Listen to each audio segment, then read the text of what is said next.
نے بات کی تھی بچوں کی تربیت کے بارے میں، تعلیم کے بارے میں، تو کچھ چیزیں ایسی ہیں جو ہم بہت تیزی سے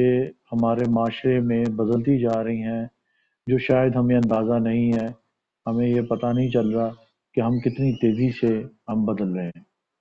مثال کے طور پہ میں کل ہی اپنی والدہ سے بات کر رہا تھا، تو باتوں باتوں میں انہوں نے بتایا کہ بیٹا، ہماری جو امی تھیں وہ سب کچھ اپنے گھر میں بناتی تھیں۔ مجھے یاد ہے کہ میری والدہ جو تھیں وہ اچار اور چٹنی اور مربے یہ سارا کچھ، جب بھی کوئی سیزن آتا تھا کسی چیز کا، تو آم کا آ گیا سیزن تو اچار پڑنا شروع ہو گیا گھر میں جناب علی، اور مختلف قسم کی چیزیں۔ آج کل یہ سب کچھ بازار سے ملتا ہے مہنگے داموں میں ہم، اور کوالٹی پہ بھی ہمیں اعتراض ہوتا ہے، کیونکہ جب بھی آپ کمرشل میں جائیں گے تو آپ دیکھیں گے کہ کمرشل کے دو جو کاروبار کے دو اصول ہیں: ایک، زیادہ سے زیادہ منافع کمانا، دو، بڑی زیادہ سے زیادہ پروڈکشن کرنا۔ جتنی زیادہ آپ کی پروڈکشن ہوگی اتنا زیادہ آپ کا منافع بڑھ کام آئے گا، جتنا آپ کا خرچہ کم ہوگا، آپ کی لاگت کم آئے گی، اتنا زیادہ آپ کا پروفٹ بنے گا۔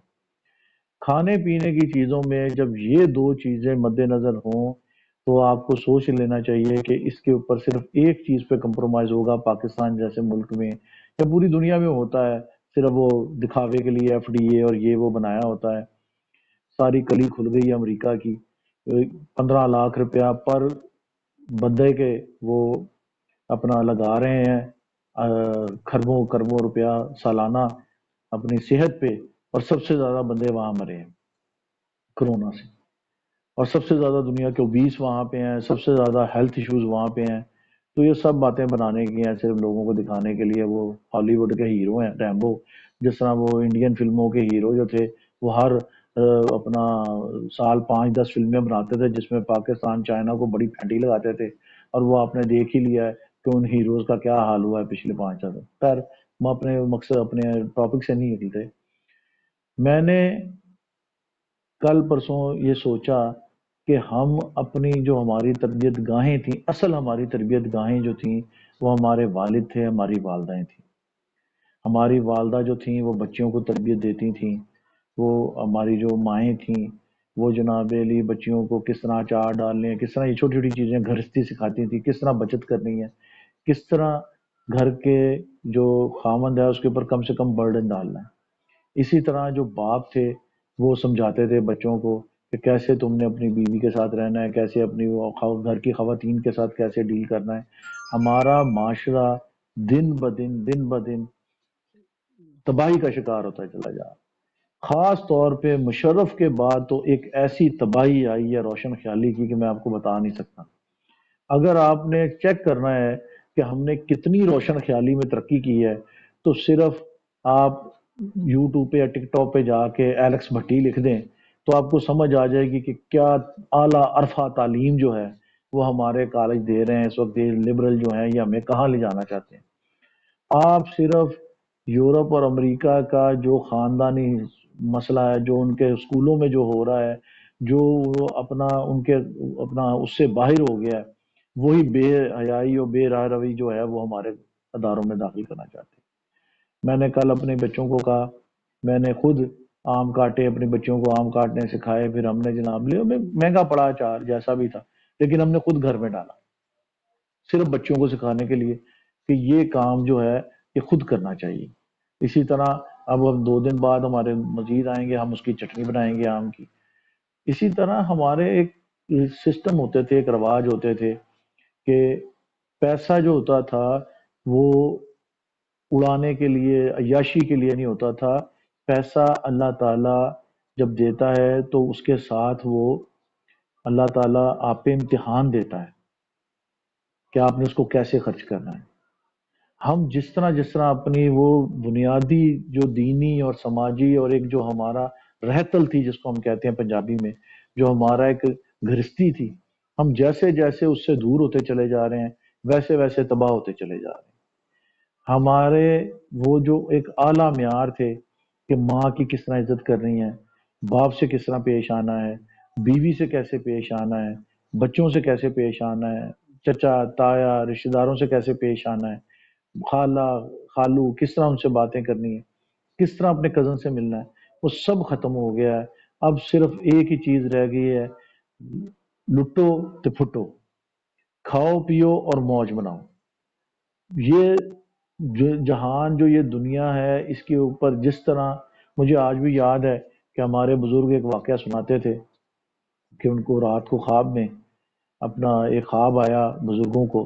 کہ وہ دیکھتے ہیں کہ ایک شیر جو ہے وہ ان کے پیچھے پڑ گیا ہے۔ آپ آگے آگے بھاگے جناب علی، آگے دیکھا ایک بڑا سا کنواں، اس میں ایک رسی لٹک رہی ہے، آپ نے وہ رسی پکڑی اور کنویں میں اتر گئے۔ شیر اوپر آ کے بیٹھ گیا، آپ نے کہا چلو تھوڑی دیر بعد اوپر سے چلا جائے گا۔ جب انہوں نے نیچے دیکھا کہ چلو میں رسی سے کنویں میں اتر جاتا ہوں اور بعد میں اوپر چلا جاؤں گا، تو جب نیچے اترنے لگے تو دیکھا رسی کے آخر میں ایک بڑا سا اژدہا منہ کھولے کھڑا ہے۔ آپ بڑے پریشان ہوئے کہ یار یہ اژدہا کہاں سے آ گیا۔ خیر، آپ نے کہا چلو اوپر سے شیر چلا ہی جائے گا تو پھر اژدہے کا ہم نیچے اترتے ہی نہیں ہے، لٹکے رہتے ہیں۔ اب انہوں نے کیا دیکھا کہ کنویں کی دیواروں کے ساتھ ایک کالے رنگ کا اور ایک سفید رنگ کا چوہا وہ چلتے ہوئے آئے اور رسی کو کترنا شروع ہو گئے۔ انہوں نے کہا اب تو موت یقینی ہو گئی ہے، شیر اوپر سے جا نہیں رہا، نیچے اژدہا ہے منہ کھولے کھڑا ہے، اور جناب علی یہ چوہے آ گئے ہیں اور یہ رسی کو کتر رہے ہیں، اور یہ رسی ٹوٹ جائے گی تو میں اژدہے کے منہ میں جا گروں گا۔ ابھی وہ یہی سوچ رہے تھے تو انہوں نے دیکھا کہ ایک سائڈ پہ کنویں کی دیوار کے اوپر ایک شہد لگا ہوا۔ آپ نے وہ شہد کو انگلی سے لگایا اور اس کو چاٹا،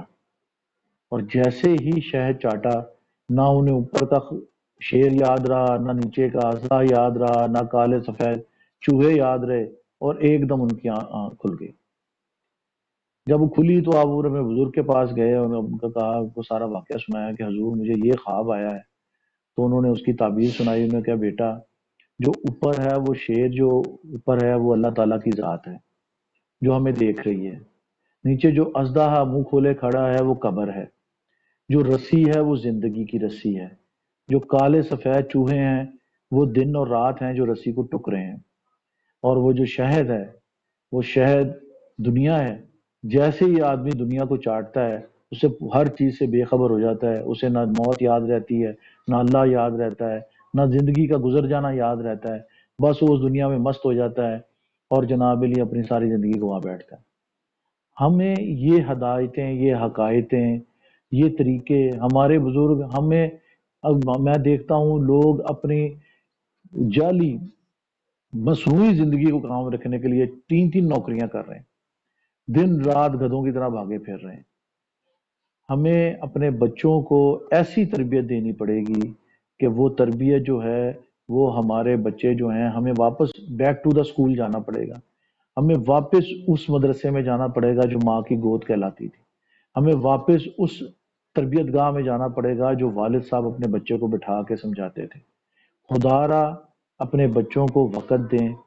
مائیں اپنی بیٹیوں کو اپنے بیٹوں کو بٹھا کے سمجھائیں، پیار کریں، باپ اپنے بیٹوں کو بٹھائیں، ان کو تربیت دیں، وہ باتیں جو ہم نے اپنے بزرگوں سے سیکھی اپنے بچوں کو دے کے جائیں، تاکہ انہیں احساس ہو۔ جب تک آپ اپنے بچوں کے ساتھ کچھ وقت نہیں گزاریں گے، لازماً لازماً اپنے بچوں کے ساتھ 2-3 گھنٹے گزاریں، ان کے پاس بیٹھیں، ان سے گپ شپ لگائیں، ان کی سنیں، ان سے دوستی بنائیں۔ بچوں میں یہ جو ادب اور احترام اور یہ روب اور یہ دبدبے کا جو یہ ایک اپنا فضول سا ایک کانسیپٹ ہم میں آ گیا ہے، اس کو ختم کریں، پیار اور محبت کا کانسیپٹ پیدا کریں۔ انشاءاللہ ہمیں اپنے واپس اس معاشرے کی طرف جانا ہے جہاں ماؤں کی، بہنوں کی، بیٹیوں کی، بیویوں کی عزت ہوتی ہے، جہاں باپ کی، بھائی کی قدر ہوتی ہے۔ وآخر دعوانا الحمدللہ۔